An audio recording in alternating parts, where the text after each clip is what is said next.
은 이제 이따 여러분 조짜할 때 쓸 거고. 자, 여러분들이 이제 연구를 하면서 몇 가지 특징이 있었는데, 일단은 복음서에서 여러 가지 기적들이 나오는데 그 기적들을 어떻게 이해할 것인가에 대한 부분에 대해서 전도사님이 한번 언급을 해줘야 할 필요가 있다고 느꼈습니다. 일단 복음서에 나타난 기적은요, 특별히 표적이라고 불러요. 이 표적은 무슨 뜻이냐면은 영어로는 사인인데요.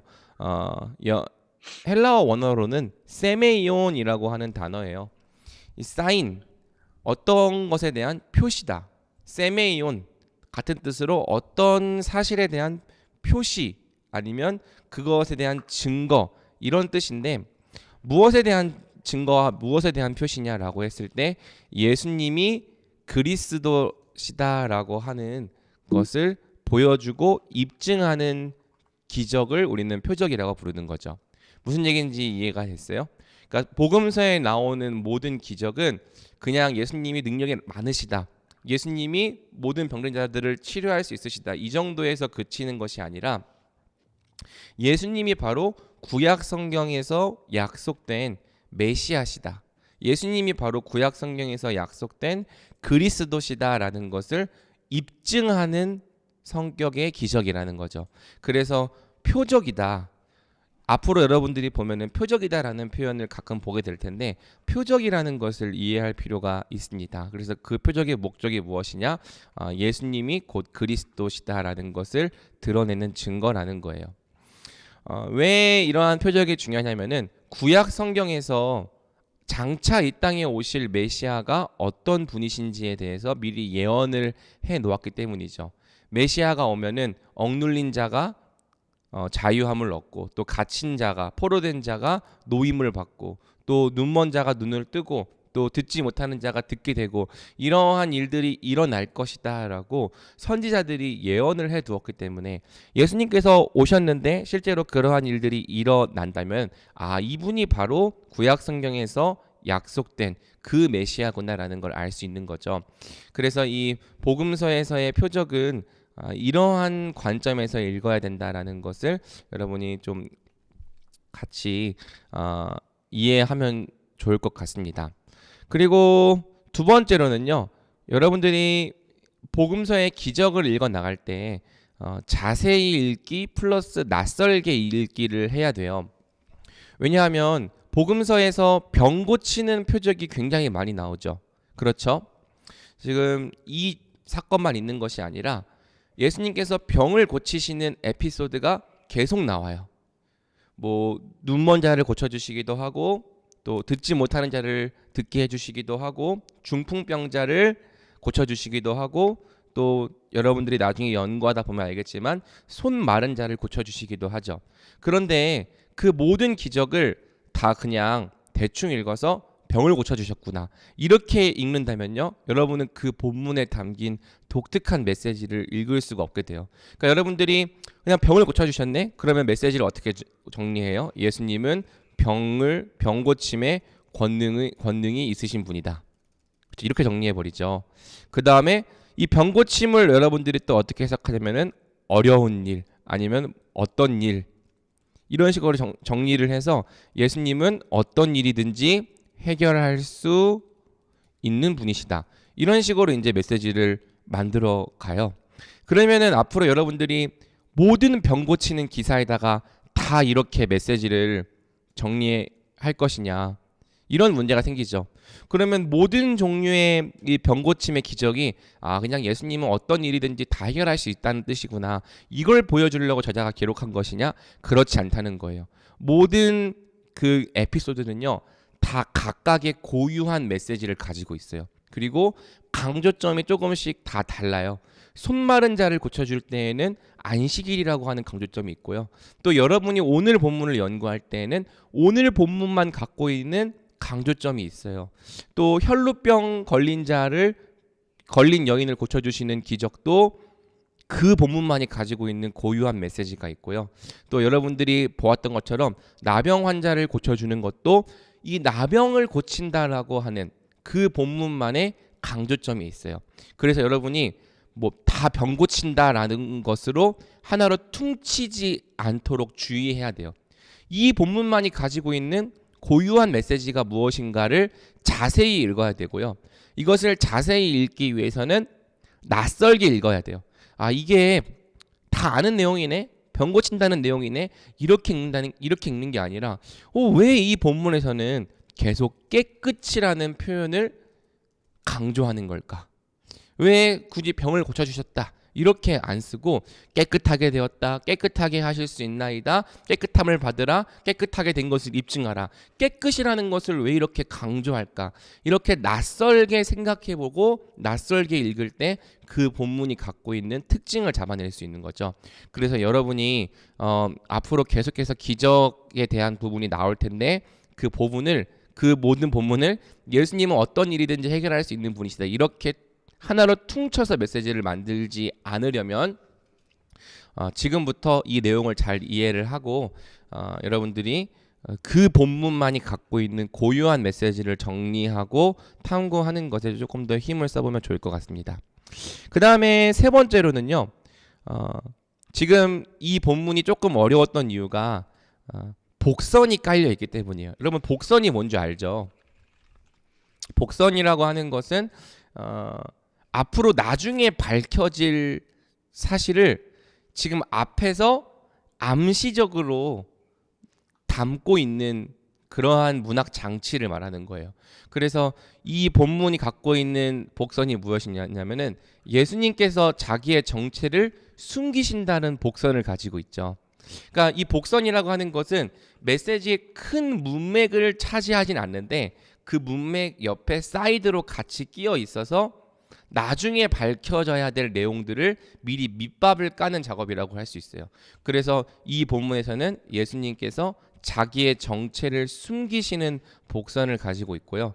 이 복선이 언제 해결되냐? 나중에 마가복음 8장 27절에서 이제 베드로가 예수님을 그리스도로 고백하게 되는데 그때 예수님께서 그때부터 자신의 정체를 밝히 드러내시기 시작해요. 이게 이제 마가복음의 특징이에요. 1장 1절부터 8장 26절까지는 예수님께서 자기의 정체를 계속해서 숨기시다가 8장 27절 이후부터 자기의 정체를 밝히 드러내시는 이 구조를 가지고 있고요. 그 이유는 무엇이냐면 당시 사람들이 메시아에 대한 오해를 가지고 있었기 때문이에요. 메시아에 대한 어떤 오해를 가지고 있었냐면은 군사적이고 정치적이고 경제적인 메시아. 군사적이라고 하는 것은 로마라고 하는 제국을 군사적으로 무찔러 줄 수 있는 장군과 같은 메시아를 원했던 거고요.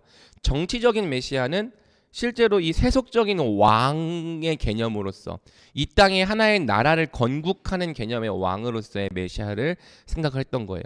그리고 경제적인 메시아라고 하는 것은 이 이스라엘을 부강한 나라로, 부유한 나라로 만들어줄 수 있는, 그러니까 철저히 현세적인 메시아고 세속적인 메시아를 생각했기 때문에 이 예수님께서 병 고치는 이런 기적들이 딱 드러나면은 예수님은 하나님 나라를 전파하러 오신 분인데, 그리고 그 나라는 영적인 나라인데 그 영적인 나라에 대한 관심이 아니라 이 땅에서 얻을 수 있는 것들에 사람들이 초점을 맞추게 되겠죠. 예를 들어 요한복음 6장을 보면은 예수님께서 오병이어의 기적을 베푸시니까 사람들이 어떻게 해요? 아, 이분이 우리에게 생명의 떡을 주시는 분이구나, 이렇게 믿음으로 나아오는 것이 아니라 이분이 우리를 배부르게 만들어주네, 이분을 우리의 임금으로 삼자라고 말하면서 예수님을 왕으로 삼으려 한단 말이에요. 그래서 이 마가복음에서 예수님은 사람들이 잘못된 메시아관을 가지고 예수님을 오해하지 않도록 믿음으로 그분이 그리스도라는 것을 고백하기 전에는 그분의 정체를 숨기시는 거죠. 그리고 베드로가 그분의 정체를 주는 그리스도이십니다라고 고백하는 순간, 그래, 나는 그리스도가 맞아. 그런데 어떤 그리스도? 낮아지고 섬기고 죽는 방식으로 너희를 구원하는 그리스도야. 이렇게 예수님께서 자기의 정체를 밝히시게 되는 거죠. 그래서 이 메시지를 정리하는 것에서 약간 사이드로 같이 끼어 있는 개념이 있을 때 여러분이 거기에 너무 큰 영향을 받지는 말아라라고 좀 얘기를 해주고 싶습니다. 그러니까 지금 제가 창세기에서도 강해를 할 때 이삭과 관련된 부분을 뛰어넘고 있어요. 아브라함이 이삭에 대한 약속을 들으니까 비웃고 또 사라가 이삭에 대한 약속을 들으니까 비웃는데 이 내용이 본문 안쪽에 복선으로 들어있어요. 그러면 언제 그 복선이 해결되는가? 21장에서 해결이 되거든요. 그래서 제가 21장을 설교할 때 앞에 부분들도 같이 설교하려고 일부러 이제 17장과 18장을 설교할 때 빼고 설교를 하고 있는 거예요. 그러니까 이런 개념들도 있다라는 걸 여러분들이 알면 좋겠죠. 그 다음에 이제 마지막 여러분들에게 설명해 주고 싶은 것은 메시지에서 적용으로 이제 연결하는 것들을 연습을 좀 할 필요가 있을 것 같아요. 이게 여러분들 좀 잘 안 되는 친구들이 많은데 일단 메시지까지는 잘 연결을 했어요. 메시지까지는 잘 정리를 했는데 메시지를 잘 정리했으면은 이 메시지에서 적용이 나와야겠죠. 그런데 메시지까지는 잘 정리를 하고 적용은 메시지와 전혀 상관이 없는 적용을 하게 되는 경우가 좀 많더라는 거죠. 그래서 이 메시지를 잘 정리했다면 이 메시지에서 내 삶에 질문을 던지는 거예요. 즉 본문의 진리를 내 삶에 적용하게 만드는 것이 적용의 목표인 거죠. 보면은 이제 이거 넘어가면 안 되는데 보면은 이게 녹화가 지금 안 되고 있는 건가? 잘 되고 있죠. 보면은 지금 이제 성욱이가 이제 이런 건 잘했더라고요. 볼까요? 왜 비웃어요? 잘했다고 보여주면 칭찬받을 만한 거지. 이런 건 아니 그러니까 이런 건이라고 말했던 건 이유가 있어. 왜냐면 조금 자 보면은 성웅이가 메시지를 정리를 했어요. 예수님께서 죄를 지은 우리를 하나님 나라로 돌아오게 하신다. 그러니까 예수님은 부정한 자를 깨끗하게 하신다. 이게 이제 이 본문의 메시지였다면은 부정한 자를 깨끗하게 하신다라는 걸 한 번 더 해석해서 메시지로 만든 게 이거예요. 죄를 지은 우리를 하나님 나라로 돌아오게 하신다. 되게 깔끔하고 간결하죠. 그러면 이제 부정하게 된 것을 깨끗하게 하시는 것이 적용인데 이걸 이제 내 삶에 질문을 하는 거예요. 죄를 지어 부정하게 된 우리도 예수님께서 불쌍히 여기시고 간청하면 깨끗하게 해주신다. 우리를 죄의 더러운 상태에서 깨끗하게 해주시는구나. 그런데 이제 이거를 이제 내 삶의 질문으로 이제 던지면서 나는 내가 나병 환자라고 생각하는가? 예스. 깨끗하게 해달라고 행하는가? 이건 노. 왜? 굳이 깨끗해져야 하나? 그래서 이제 깨끗해서 좋은 점 모르겠다. 그러니까 요게 좀 아쉽다고 말하는 거예요. 조금 더 본문에서 겸손하게 엎드려서 겸손한 마음으로 말씀을 받으면 좋겠다라는 점에서 아쉬운 거지. 이 메시지를 내 삶에 적용해서 들어간다는 점에서는 잘했다라고 칭찬을 해주고 싶은 거죠. 어떤 얘기인지 알겠죠, 여러분? 그러니까 본문의 메시지가 정리가 잘 되면은 그 메시지를 우리의 삶에 적용하면서 질문을 해보는 거예요. 예수님은 부정함을 깨끗하게 해주시는 분인데 이 메시지가 내 생각과 삶에는 어떤 의미가 있지? 나의 삶은 깨끗한 삶인가 부정한 삶인가? 만약에 내 삶 속에 이 죄의 더러움이 가득한 부정한 상태가 많다면 내가 이 문제를 가지고 예수님 앞에 어떻게 해야겠는가라는 거를 여러분들이 좀 질문을 해보면 좋겠다라고 가르쳐 주고 싶은 거고요. 그렇게 할 때 이제 메시지가 삶의 적용으로 탄탄하게 연결이 될 수 있겠죠. 그리고 한 가지는 더 적용을 만들 때는 본문 자체가 적용을 갖고 있다는 점도 주목하라. 그러니까 본문에 나병 환자는 우리잖아요. 우리 그쵸? 우리의 위치에 있기 때문에 나병 환자가 하는 행동이 우리가 적용해야 될 점이기도 한 거예요. 그래서 예를 들어서 나병 환자가 예수님 앞에 나아가서 꿇어 엎드려 간구하면서 예수님께서 원하시기만 한다면 나를 얼마든지 깨끗하게 해주실 수 있습니다. 이렇게 간청하는 태도는 본받을만 하고 배울만 하죠. 왜? 예수님이 그렇게 하실 수 있는 권능이 있으신 분이기 때문에. 그래서 나는 나병 환자처럼 예수님 앞에 나아가 엎드려 꿇어서 간청하는 그러한 삶의 태도와 적용이 있는가, 이런 거를 물어볼 때 본문이 좀 더 우리의 삶 가운데 잘 적용될 수 있다는 것, 여러분이 이러한 점도 좀 같이 생각해 주면 좋을 것 같습니다. 자, 그 다음에 이제 오늘 우리가 드디어 5주차 본문으로 들어가는데요. 한번 잠깐 서론을 보죠. 자, 우리가 지난주에 마가복음 1장 1절에서 39절까지가 서론에 해당한다는 얘기를 들었어요. 서론에 해당한다는 얘기는 마가복음 전체에 담겨 있는 주제를 압축적으로 보여준다는 것이고요. 그래서 뭘 그럼 서론에서 말했냐? 예수님이 누구시냐? 예수님은 약속대로 이 땅에 오신 하나님의 아들이시다. 그런데 그분이 뭘 하시냐? 성령을 베풀어서 하나님 백성으로 삼아 주신다. 이게 서론의 내용이었어요. 그렇죠? 그래서 나병 환자가 이 깨끗하게 돼서 다시 하나님 나라로 돌아오게 되는 것도 이 성령을 베풀어서 하나님 백성으로 삼아 주시는 큰 권능을 갖고 있다라는 걸 보여주는 사건인 거예요. 이해가 되죠? 그 다음에 예수님께서 하나님 나라를 이 땅 가운데 이루시는 방식이 무엇이냐? 세례 받는 거고요. 그리고 또 이 시험을 이기시는 거죠. 이제 이것은 마가복음의 후반부에 나와요. 12장부터 16장까지 예수님께서 우리 대신 십자가를 지시는 장면으로 나오겠죠. 그 다음에 16절에서 20절은 예수님께서 부르실 하나님 나라의 백성의 특징을 보여주는데, 이 내용이 오늘 본문에서 나오고 또 9장부터 10장에서도 나옵니다.